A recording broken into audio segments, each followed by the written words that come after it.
Verbals Part 2 Gerunds.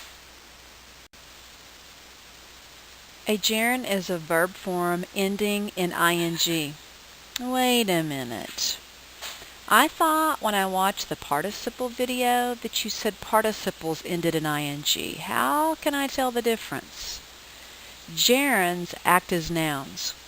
Participles act as adjectives, remember?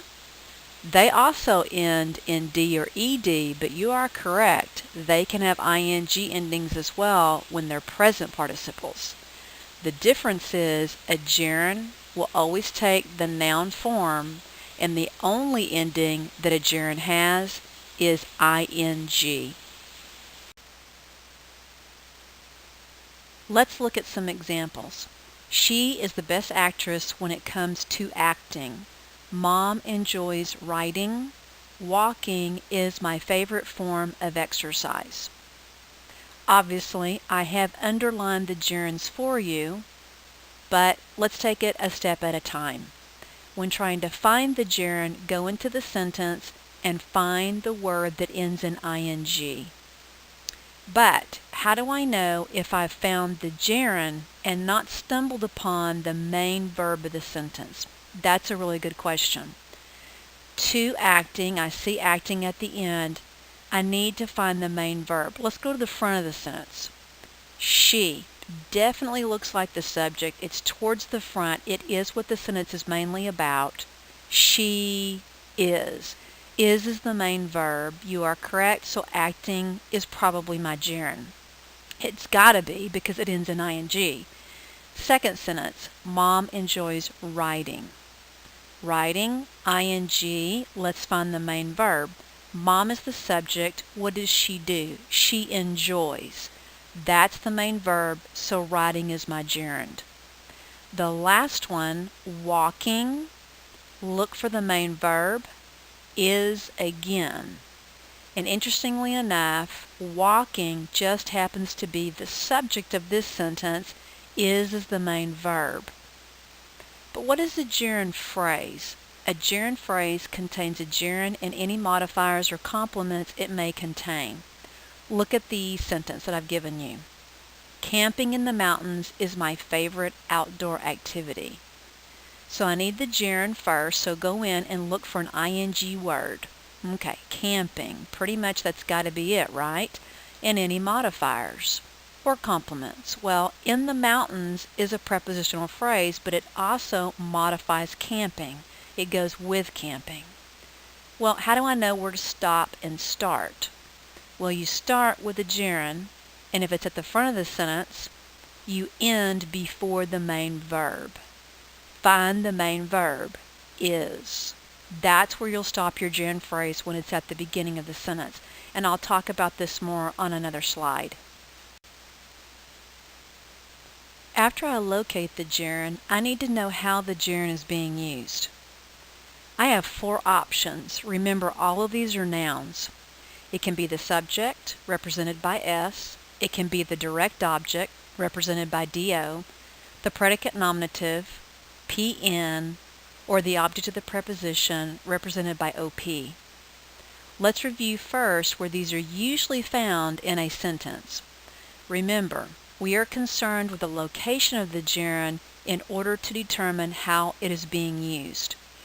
So once you have found a gerund in the sentence, we'd like you to be able to tell us, is it being used as the subject, the direct object, the predicate nominative, or the object of the preposition?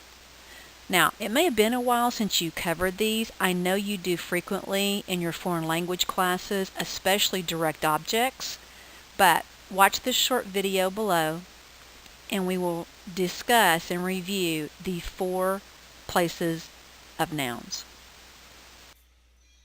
As I told you earlier, gerunds act as nouns. That also means that gerunds can be 4 different things inside the sentence. Our job is to figure out which of the 4 the gerund is. First of all, the gerund can be the subject of the sentence. It can also be the predicate nominative. It might also be possibly a direct object inside the sentence, or it could be the object of the preposition.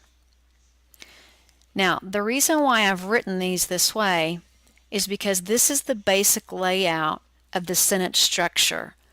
Subjects are usually at the beginning, predicate nominatives and direct objects usually hang out in the middle, and then prepositional phrases and their objects, they tend to hang out towards the back of the sentence. Not always.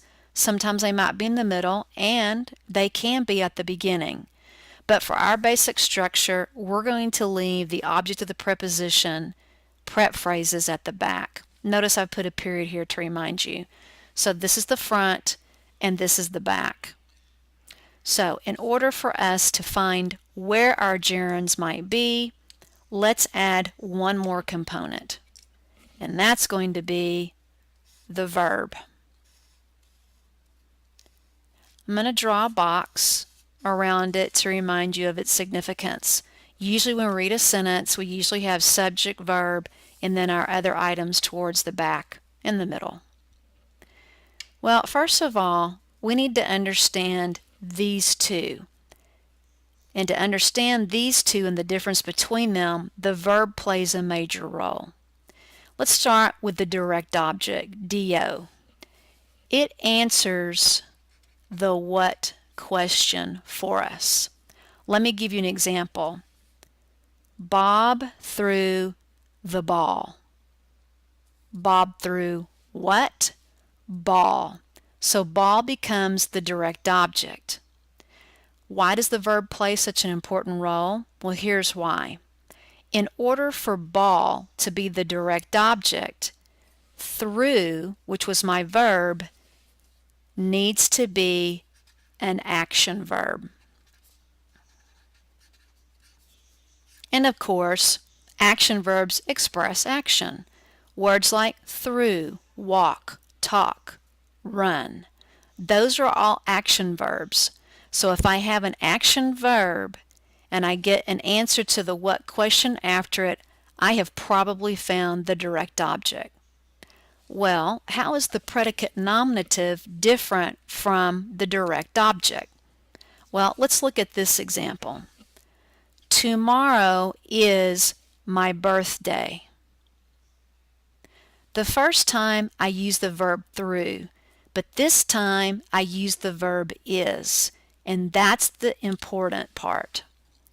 For a word, gerund in particular, to be a predicate nominative, I need a special verb, and that's a linking verb. Not an action verb, but a linking verb. Remember my other sentence? Bob threw the ball, and ball was the direct object. Now this sentence is, tomorrow is my birthday. Is what? It answers the what question as well. So birthday becomes the predicate nominative because is a linking verb. Ball becomes the direct object because through is an action verb. Okay, so one more time. Gerunds can be the subject, they can be the predicate nominative in which they will take a linking verb. They can also be, or could be inside the sentence, a direct object in which they will take an action verb. Now, the last piece of the puzzle, object of the preposition. Well, to be the object of the preposition, that must mean I need a prep phrase. And you're exactly right. So if you have a gerund and it is sitting behind a preposition, you have probably found a prepositional phrase in which the gerund has now become the OP, or the object of the preposition.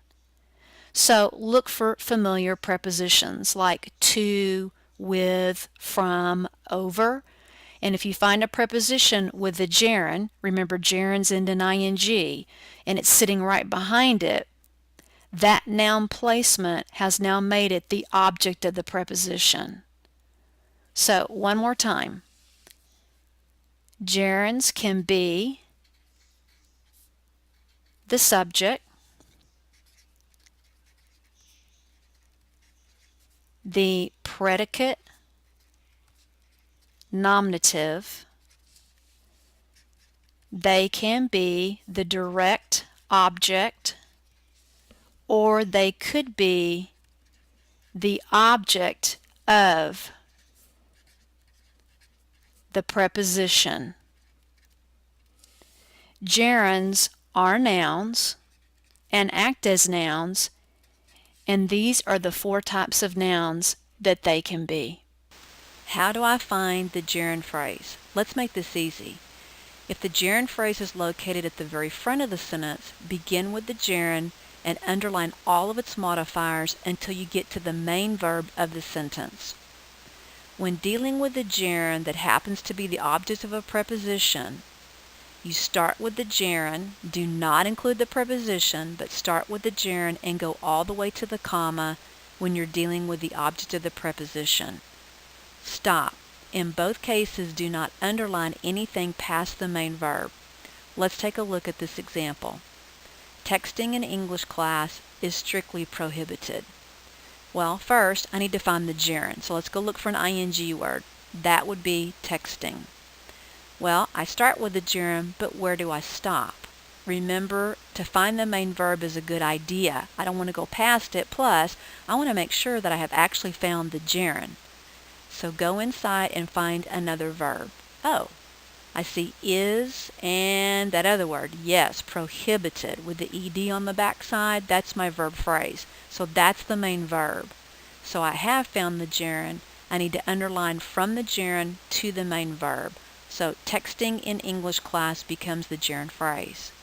Now, after viewing that short video, can you tell me how this gerund phrase is being used? Which noun? I'll give you a hint. It's usually found at the beginning of a sentence.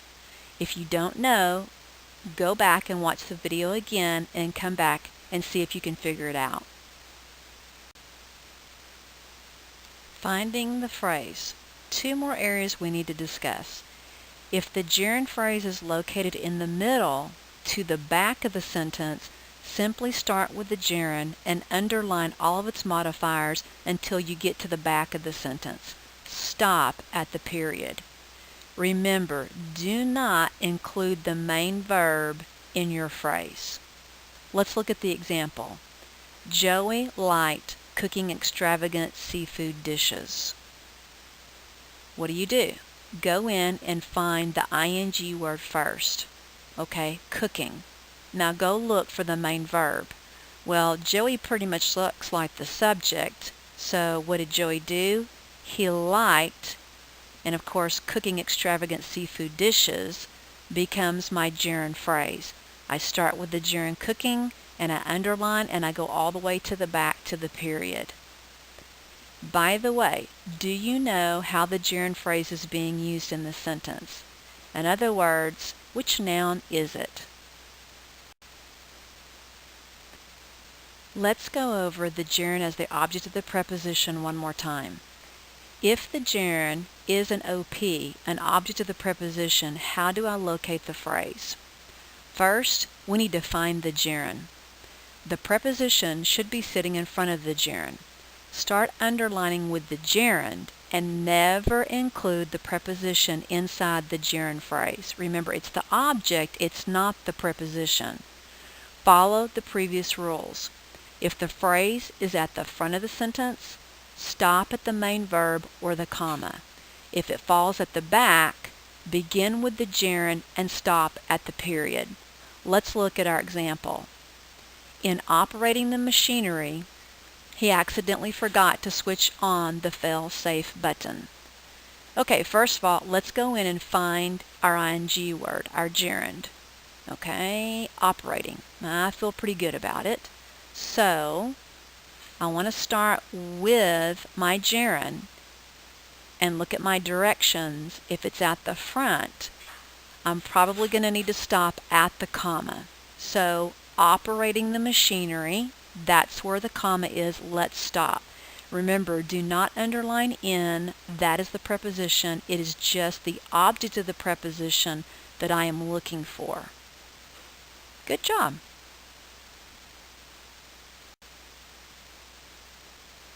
Good luck, and don't forget to refer to pages 149 through 151 of your English workshop for additional help with gerunds.